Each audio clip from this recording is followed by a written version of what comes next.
The Metropolitan Museum of Art steps gleamed under the flash of 1,000 cameras. Sean Diddy Combs adjusted his pristine white Tom Ford suit one final time before ascending the marble staircase. This wasn't just another red carpet event. This was the launch of his newest venture, a revolutionary fusion of tech and music that would redefine the industry.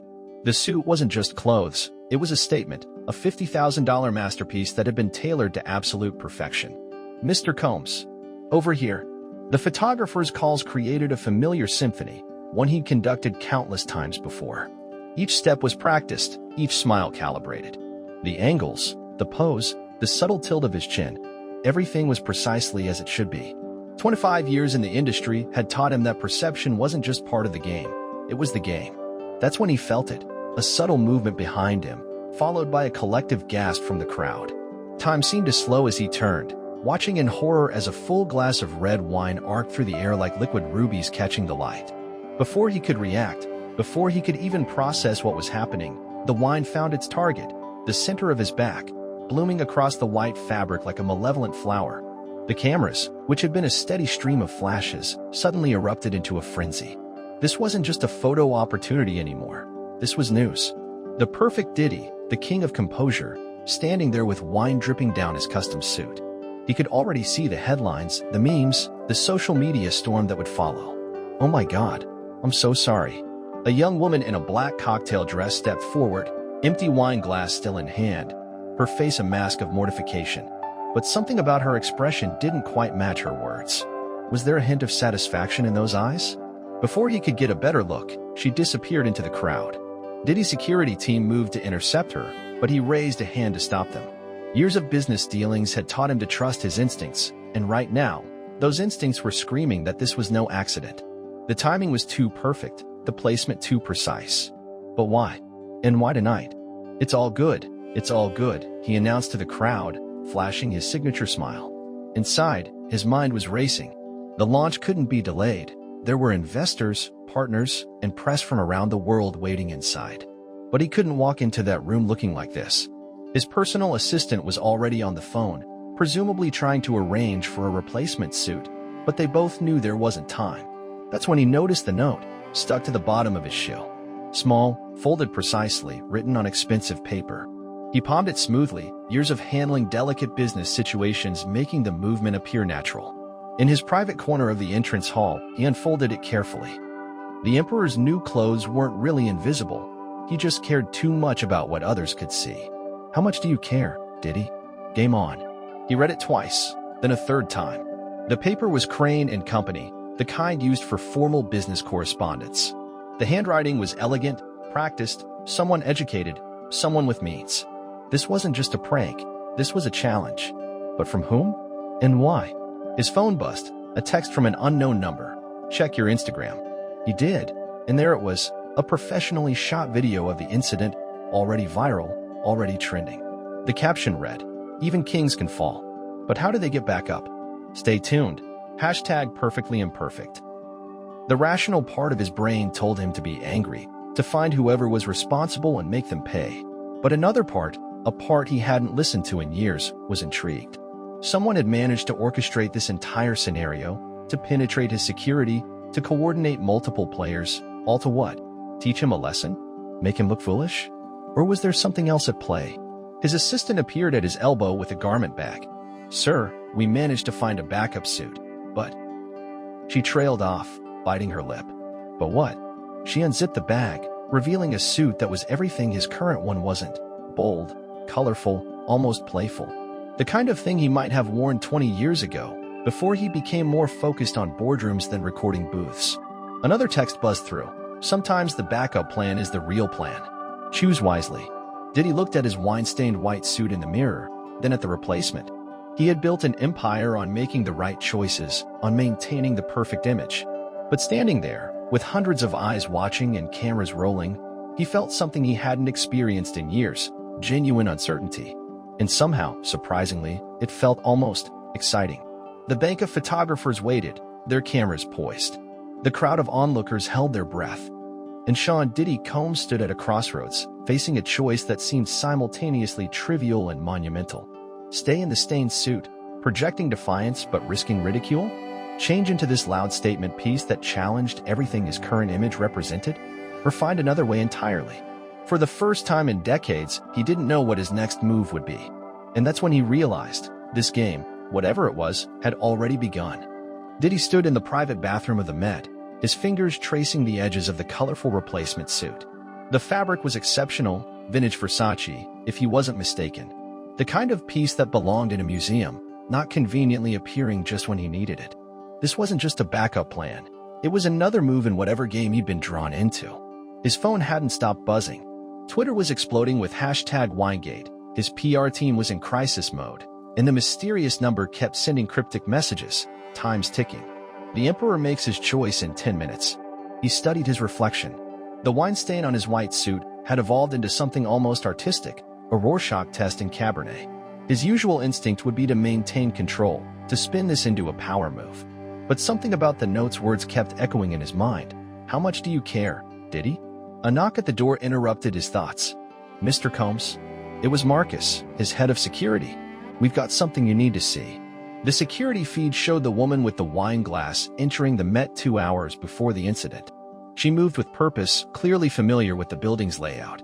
But what caught Diddy's attention was what she was carrying, a garment bag identical to the one containing the replacement suit. There's more, Marcus said, swiping to another frame. The woman was meeting someone, a familiar face that made Diddy's breath catch. Andre Leon Talley, the legendary fashion journalist who had once told him, "Child, you've forgotten how to be bold." Another text buzzed. The fashion world misses the old you. The one who dared. The one who surprised. The one who didn't need perfection to be perfect. Diddy laughed despite himself. This was elaborate. He had to give them that. But why go to all this trouble?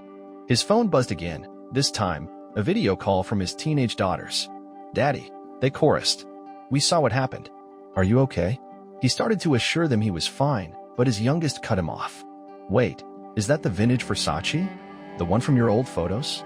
You have to wear it. Girls, this is a serious business event. The white suit projects." "Projects what?" His middle daughter interrupted. "That you're scared to be yourself? That's what you always tell us. Be ourselves, be bold, don't let others define us." The words hit him like another splash of wine. When had he stopped taking his own advice? When had the pursuit of the perfect image become more important than the authenticity that had made him who he was? His phone buzzed one final time. Your empire wasn't built by playing it safe. It was built by a kid from Harlem who dared to be different. Remember him? Diddy looked at the Versace suit again. The pattern seemed to shift in the light, telling stories of past glories and future possibilities. It wasn't just a suit. It was a challenge to everything he'd become, everything he thought he needed to be. Outside, he could hear the murmur of the crowd growing. The launch was minutes away.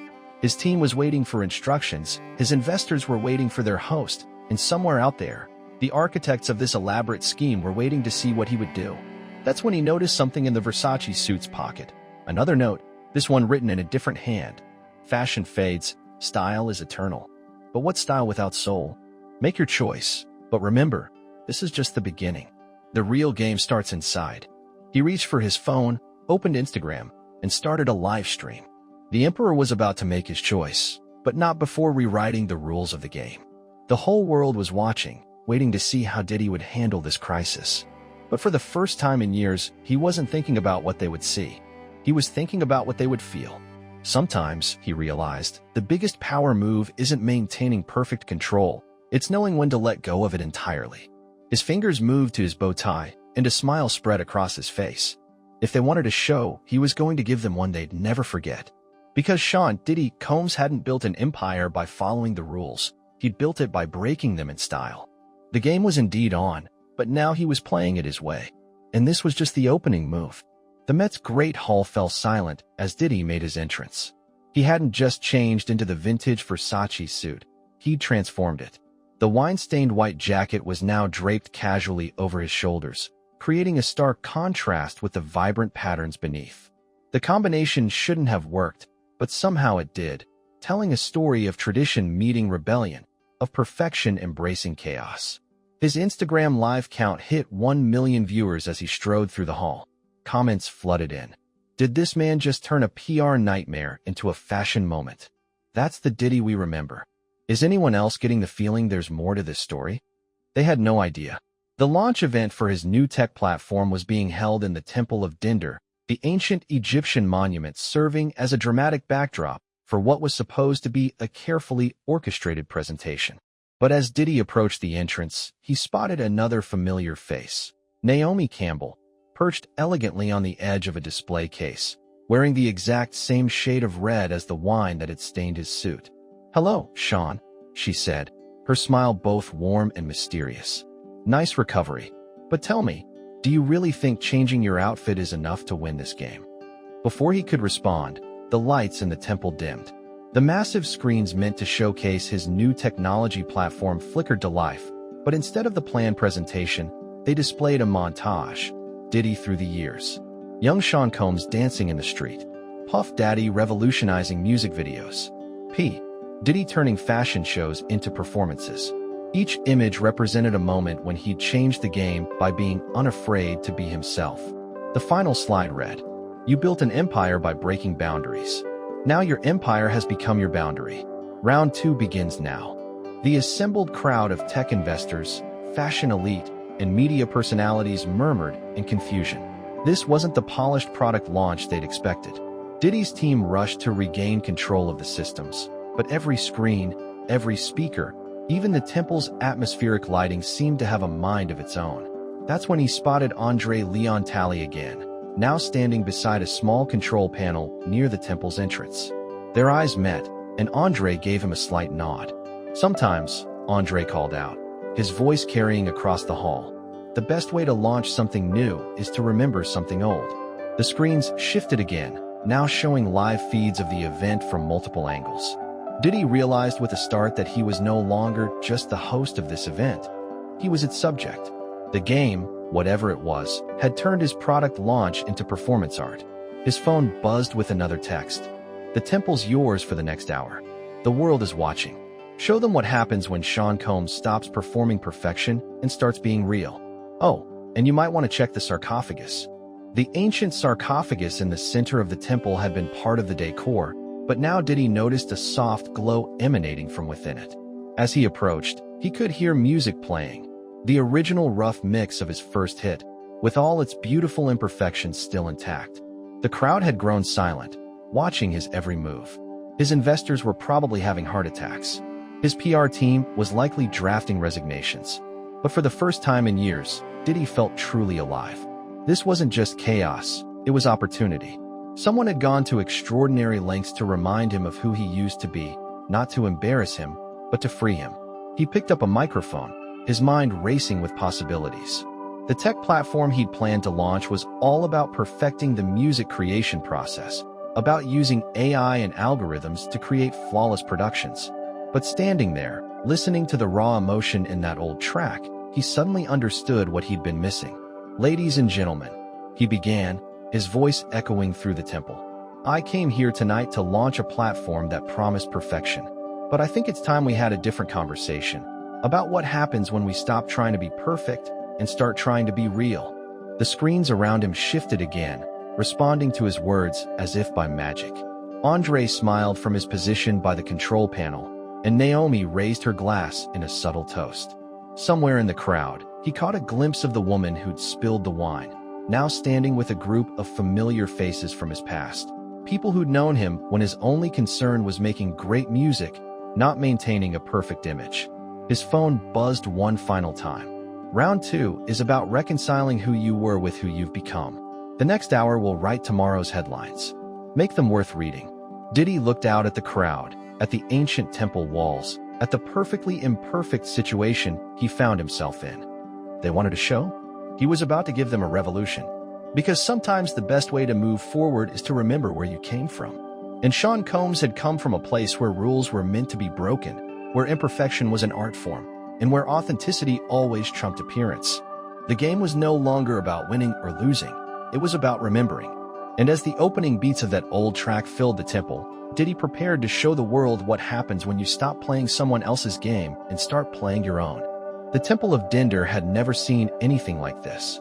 The ancient Egyptian walls, which had stood silent for millennia, now pulsed with energy as Diddy transformed the product launch into something entirely unexpected, a live demonstration of imperfect perfection.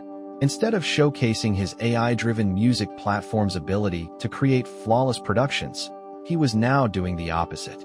With Andre Leon Talley controlling the Temple's sophisticated audiovisual system, Diddy began deconstructing his biggest hits, stripping away the polish to reveal the raw humanity beneath.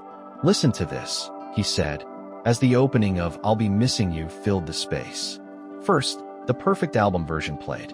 Then, he faded into the original studio session, complete with voice cracks, missed cues, and moments of pure, unfiltered emotion. The contrast was stunning. The tech investors shifted uncomfortably in their seats, but the energy in the room was undeniable.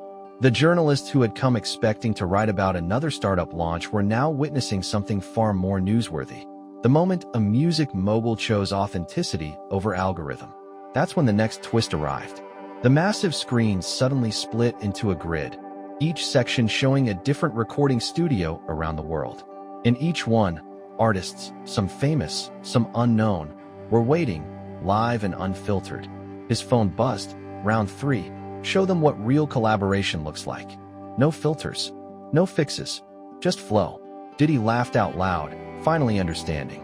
This wasn't sabotage, it was salvation. Someone had orchestrated this entire evening to save him from launching a platform that would have taken the soul out of music making. He grabbed the mic. "Ladies and gentlemen, we're about to create something that no AI could ever replicate. A moment of pure, unscripted creativity. Each of these artists has agreed to help us demonstrate what happens when we embrace imperfection." What followed was unlike anything the music industry had seen. Diddy began conducting a global jam session, connecting artists across continents, letting them build on each other's energy, mistakes and all. When a young rapper in London stumbled over his words, instead of cutting him off, Diddy encouraged him to freestyle about the mistake itself.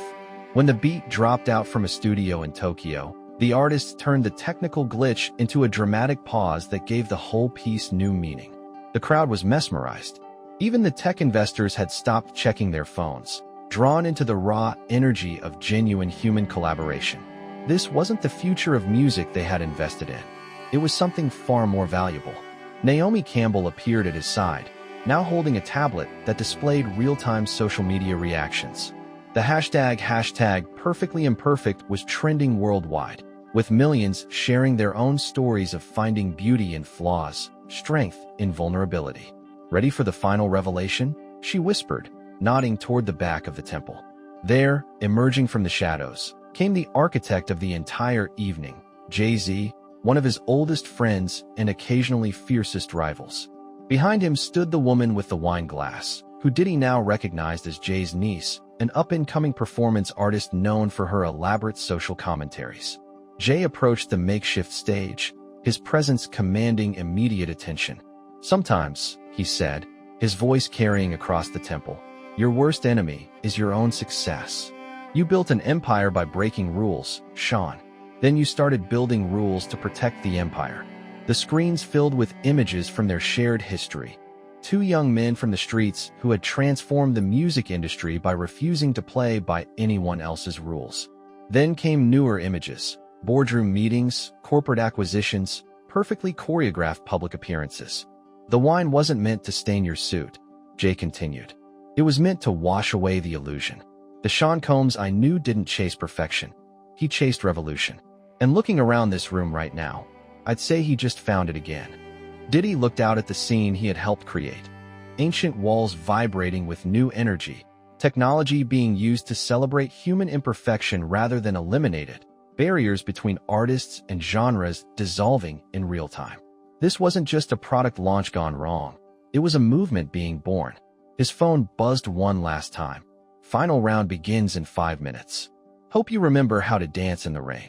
As if on cue, the temple's sophisticated sprinkler system activated, sending a fine mist down over the assembled crowd. But instead of running for cover, people stayed, laughing, their designer clothes getting damp, their perfect appearances delightfully disheveled. Diddy looked at his wine-stained white jacket, now hanging forgotten over a nearby statue. The perfect imperfection of the evening had one more lesson to teach. And as thunder rolled in the distance, was that natural or part of the show? He prepared himself for whatever the final round would bring. Because sometimes the biggest moments in life aren't the ones we carefully plan. They're the ones that pour down on us unexpectedly, washing away our pretenses and leaving us gloriously, perfectly imperfect. The mist falling in the Temple of Dendur transformed into a proper indoor rain shower, the water catching the light and creating halos around the ancient hieroglyphs. The sophisticated crowd, worth billions collectively, was getting soaked and loving every minute of it. Diddy's phone lit up one final time. Remember Harlem, 1989? When you had nothing but a dream and a boombox. When the rain hit during your street performance, and instead of running, you turned it into magic. Show them that boy still lives. The memory hit him like a physical force. He'd been dancing on 125th Street, trying to promote an upcoming showcase, when a summer storm rolled in. Instead of seeking shelter, he'd kept dancing, turning the rain into part of his performance. The crowd had grown larger, not smaller, as people stopped to watch the kid who refused to let weather dictate his moment. "Yo, Sean," Jay-Z called out, holding up an old-school boombox, the exact model from that day in Harlem. "Think fast." Diddy caught it, feeling its familiar weight. The tech investors were now huddled near the exit, watching in horror as their perfectly planned evening continued to dissolve. His PR team had given up trying to control the situation, and his security detail stood helplessly, unsure how to protect their boss from something as uncontrollable as joy. The boombox crackled to life, playing a beat he hadn't heard in decades, his first attempt at production, raw and imperfect but full of heart. The sound mixed with the rain, creating an acoustic experience that no digital system could replicate. Final round, Andre Leon Talley announced, his voice carrying over the speakers. "Show us what happens when Sean Combs stops being an empire and returns to being an artist." Diddy looked down at his now-soaked Versace suit, at the wine stain that had started it all, at the gathered crowd of industry elite who were watching his every move. He had two choices: try to salvage some dignity from the evening, or embrace the chaos completely. The old Sean, the one who'd been hiding behind perfectionism and corporate success, might have chosen dignity. But that Sean had been washed away with the wine and the rain. He kicked off his designer shoes. The temple's floor was slick with water as he began to move, recreating that long-ago Harlem dance. But this wasn't just nostalgia, this was transformation. He incorporated every phase of his journey: the hungry kid from the streets, the ambitious producer, the fashion icon, the business mogul. Each identity flowed into the next, no longer separate personas but parts of a whole. One by one, others joined him. Naomi Campbell, elegant even in the rain. Jay-Z, laughing as he recreated their old routines. Andre Leon Talley, his usually pristine outfit now delightfully disheveled. Even the young artists from the global studios, still connected on the screens, began moving to the beat. The tech investors, watching from their dry sanctuary near the door, finally understood what they were witnessing. This wasn't a failed product launch, it was a successful awakening. Their AI platform had promised a perfect music production, but here was something no algorithm could capture: the pure, unfiltered magic of human expression. As the rain continued to fall, Diddy grabbed the microphone one last time. Tonight was supposed to be about launching a new platform, he said, water dripping from his face. Instead, it's about launching a new way of thinking. We've spent so much time trying to perfect everything that we've forgotten something crucial. Perfection isn't what moves people. Truth moves people. Reality moves people. Love moves people.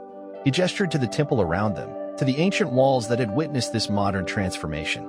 This building has stood for thousands of years, not because it's perfect. Look closely, and you'll see its imperfections. It stood because it's real, because it tells a truth about who we are and what we can create. The rain began to fade, the final notes of the music echoing off the walls. Diddy looked at his soaked reflection in the temple's pool, seeing not just who he was but all the versions of himself that had brought him to this moment. His phone buzzed one final time. Game over. But the real performance is just beginning. He smiled, understanding at last. The evening hadn't been about winning or losing, about success or failure. It had been about remembering a fundamental truth, that sometimes our most powerful moments come not from achieving perfection, but from having the courage to embrace its absence. The next day, headlines would try to make sense of what had happened at the Met. Some would call it a disaster, others a triumph, but all would agree on one thing: they had witnessed something real. The wine stain that had threatened to ruin everything had instead revealed something precious. Beneath the perfect facade of success, Sean "Diddy" Combs was still an artist at heart, still capable of turning catastrophe into creativity, still willing to dance in the rain. And in the end, that was worth more than all the perfect performances in the world. As the crowd began to disperse, their designer clothes dripping but their spirits soaring, Diddy picked up his wine-stained white jacket. He wouldn't be sending it to the cleaners. Some stains, he had learned, weren't meant to be removed. They were meant to remind us that life's most beautiful moments often come when we stop trying to keep everything spotless and start letting the colors run wild. The temple lights dimmed, the ancient walls still humming with echoes of what had transpired. And somewhere in the darkness, a group of old friends smiled, knowing they had given back something precious. The freedom to be perfectly imperfect. Tell us in the comments what part of this story impressed you the most. If you liked it, please like, subscribe, and ring the bell so you don't miss the next videos. See you in the world of incredible events.